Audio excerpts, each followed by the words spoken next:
Hello and welcome to Just One More Watch.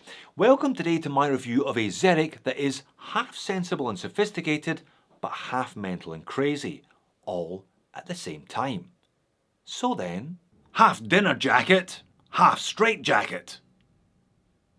Now, it's not unusual to hear me say that Xeric's latest watch is a little bit crazy. I mean, if you've watched any of my reviews of Xerics in the past, or even are vaguely familiar with the brand, you know that crazy and mental are exactly what they do. And they do very well as a business as a consequence. What is unusual is that I also think that this one is a little bit sensible. In fact, I could run this as a daily, and that is something I have never said about a Xeric before. It's their third and latest Wandering Hours automatic called the Triptych. That's the USP today, it's a Wandering Hours. This style of design is not new, it dates back to pocket watches and clocks made in the 17th century. But like so many complications, it was unnecessarily complex and therefore expensive, and so it fell out of favour. Until the recent resurgence of mechanical watches over the last couple of decades, that is. Now they usually come at a bit of a cost though. AP, for example, will happily sell you their code 1159 Wandering Hour for a mere $56,000. The Xeric is a little bit cheaper than that, coming in at around $880. Now, you saw the pop-up. This video is sponsored by Xeric. I will therefore, of course, leave a link to this watch in the description of the video. Now, they currently have a Valentine's Day sale on this one, giving you 20% off. That gets you the price of $880 US. I will talk about price later on in the video though. Don't worry about that, I always do. Let's flip the camera and have a look at it. Packaging. This seems to be the new Xeric standard packaging. It's a big foam zip bag and certainly has enough bulk to keep the watch safe in transit. There's also space for a warranty card, a thank you card, and actually they throw in a tiny UV torch so you can charge the lume as well. More on the lume later though. So what am I talking about today when I say there are two characters that I see this watch having, the sensible and the crazy? Well, obviously being a Xeric, there is a fair bit of inherent crazy, that's a given. Let's start with the crazy then, and let's have a look at this Wandering Hour arrangement, because apart from anything else, it's the first one I've ever seen. Now, like all of their watches, there's a bit of a learning curve, there's a bit of an art to telling the time. You have some relearning to do if you want to use one of these efficiently. And I get it, not everybody will be prepared to put in that effort. But to be honest, there isn't actually that much effort with this one today. The minute scale is printed on that black chapter ring that runs from, well, where the 1 would normally be to where the 5 would normally be. You can see it clearly printed with the numerals 0 up to and including 60. The magic is in the Wandering Hour hand, because effectively this watch just has one hand, but it has been re-geared to rotate only once every 3 hours. Now attached to that hand is a 3-spoke metal disc with 3 further metal discs attached to it, and each of those smaller discs features 4 numerals. So 4 hour markings. One is grouped with 1, 4, 7 and 10, one with 2, 5, 8 and 11, and the third disc with 3, 6, 9 and 12. Reading the watch is very simple. Just look for the single numeral that is adjacent to the minute markings, that is the current hour, and where it sits in relation to those markings, where it points, is the current minute. So this is 9:17, here is 7:43, here it's 6:15, and here it's 1:22. It's actually one of their easiest watches to read. All you have to do is read along a horizontal line. But how does it work? Well, allow me to show you this handy gift that I found on Wikipedia. The Triptych uses a variation on the Geneva gear system. You can see here there's a pin on the rotating green plate which moves the red disc forward by 1 spoke per revolution. So if the green disc revolves once per hour, the red disc moves once per hour. Seems so simple when you break it down with a diagram like this, doesn't it? I say this Xeric uses a variation of that system. If you look at the dial, you'll see a small metal pin sticking up just inboard of the Xeric X at the 9 o'clock position. Remember, this big metal disc is effectively just an hour hand, but now rotating through 120 degrees per hour rather than 360. And when it does so, the big disc passes over the pin, rotating the smaller disc forward and lining up the next hour to be read against the minute markings. You can see it also rotates backwards if I simply spin the crown and the central disc backwards. And here's what it looks like under time lapse. I'll put a counter in the top left corner. The time at the start of the clip is 12:54. You can see the 12 just about to move south of the minute markings and the 1 just about to replace it at the top of the scale. If you watch the disc closest to the logo, you see it catches the pin, rotates 90 degrees and lines up the 2 at its outermost edge, getting it ready to replace the 1 as the next hour to be read. I wouldn't describe it as easy to do because you do have to re-gear the movement, but it is fairly simple to understand what's going on once you dig into it a bit.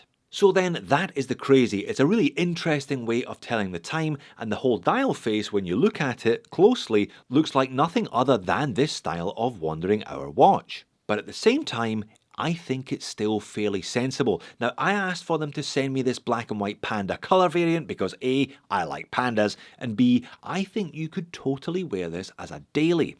The dimensions you can see on screen are all perfectly manageable for most people. The lug-to-lug of 50 is up there, but the lugs are really claw-like and point down quite a bit. It's light enough without feeling flimsy, and 50 metres of water resistance means you won't be terrified every time you wash your hands. The case is really nicely done as well. It's all hand finish, super fine brush to most of it, but there's a lovely high polish edge running from lug to lug, which meets a similar high polish edge on the bottom of the bezel, meaning you get this little high polish seam running round the middle of the watch. The case also has a nice high polish undercut to it for comfort on wrist. The sapphire crystal is flat though, with some fairly strongly coloured anti-reflective undercoating that makes its presence felt, as you can see here.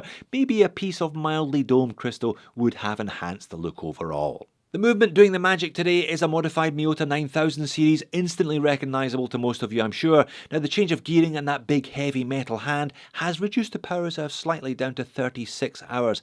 I had this one on the time grapher though, and it was running rock solid, no beat error at all, at -7 seconds per day, so still perfectly within Miyota tolerances. And there's so much depth to this thing despite the relatively slim sub 13mm thickness. There's a huge sloping angle to the chapter ring with its minute markers and a number of vertical layers dropping down from that central sphere. There's also a whirlpool style gear shape patterning to the base dial. Now, the numerals aren't huge. Like I said, there are always compromises to be made when learning to read a Xeric, but I don't think they're too small. I don't think they're ridiculous. And it wears nicely because it's a conventional circular case. No cuff busters here, that's not the point of this one at all. It's relatively large at 42 but relatively slim. The lugs help with the overall fit for sure, as you can see, and the 20mm lug width helps give the perception of a smaller rather than a larger watch. These wrist shots will give you an idea of the relative legibility. Like I said, the numerals are small but not stupid or unmanageable, I don't think. At first glance, it looks like a 3-register chronograph perhaps. It's not obvious that it's a wandering hour. Same again from the pocket shot. The black and white panda version is really crisp and clean. I think it looks like a chrono from a distance. It doesn't look like a novelty item, and I think that is the sensible side of this watch. Just because I think it's relatively sensible doesn't mean to say I haven't found anything to complain about though. I guess there are a few inherent issues you have to take on board with this design. No date complication, no second hand. Reading the time is pretty straightforward, but you're only ever going to get it to the minute or to the couple of minutes really. What I'm saying is, don't buy one of these if you have a job where precision timekeeping matters. Don't buy one of these if you're flying planes or in charge of trains, for example. You might end up in a spot of bother. And it's not the most dynamic looking watch, is it? One single hand that rotates every 3 hours. Most of the time, therefore, it looks completely static. You have to hold it to your ear or flip it over and look at the balance wheel to check if it's actually functional. And why did Xeric pair one of the most interesting watch designs I've ever seen with one of the most boring straps I've ever seen? Faux croc leather is just super dull. Perhaps that was the point. Perhaps with a dial arrangement like this, you don't need the strap to do anything. If that was the point, good on you, Xeric, because this strap does nothing. At least it's quick release. You can replace it for something more interesting without difficulty and without tools. And the loom is utterly pointless today. It looks okay initially, but if I fast forward it, perhaps only 5 minutes, so that's maybe half an hour in human eye equivalent, all of the numerals on that half bezel are gone, leaving you only with the numerals on the 3 discs. I mean, you can kind of guess what minute it is, but that's not the point, is it? In some ways, I wish they hadn't even bothered with loom rather than giving us this disappointment. And only a 1-year warranty on a watch with an RRP of over $1,000 is another disappointment. I think they should really offer 2, particularly as they have modified this movement. If I'm going to buy a watch like this, I'd feel much more comfortable with a longer warranty than with the bare minimum, and 1 year is the bare minimum. So that's actually a few moans and niggles today, and I haven't even talked about price yet. These are available in a bunch of different colours, all with the same RRP of $1,099. As I said at the beginning though, there's 20% off until the end of the 14th. You know, there's usually a sale on Xerix though fairly regularly, and if you like this watch, I would strongly recommend you wait for 20% off. $880 may make it one of the cheapest wandering hour watches on the market, but it's a fair chunk of change for a Miyota powered anything. It's also a fair amount of money for a Xeric. Most of the stuff I've reviewed previously has been well under $500. I've talked about this a number of times. The more you spend on a watch, the more you have to think about your purchase, the more you have to think about where it fits into your collection and how often you will actually wear the watch. This is definitely more sensible than pretty much every other Xeric I have reviewed, definitely more wearable, and if you pick the right colour, almost slightly discreet. But at $880, it's probably not something that you buy on a whim, unless of course you're loaded, in which case, hey, buy one of each colour. If you're not stinking rich though, then you need to have a good think about spending that kind of money on a watch with the inherent compromises that this one has. But if you're a fan of the brand, then you're already totally on board with what it is that Xeric has to offer as a brand. They make a solid watch, this Panda version is super clean, and unless you're at some kind of Xeric convention, the chances of you bumping into somebody else wearing a wandering hour watch are pretty much zero, and that is a big part of the appeal of these watches. So there you have it, conventional case, but a crazy look. But not so crazy as to be unwearable. I think that's crucial with this one. If you're keen, buy it on sale or wait for a sale, because $880 is a lot more appealing than $1,100, I think. If, however, this one isn't quite mad enough for you, check out some of Xeric's other offerings.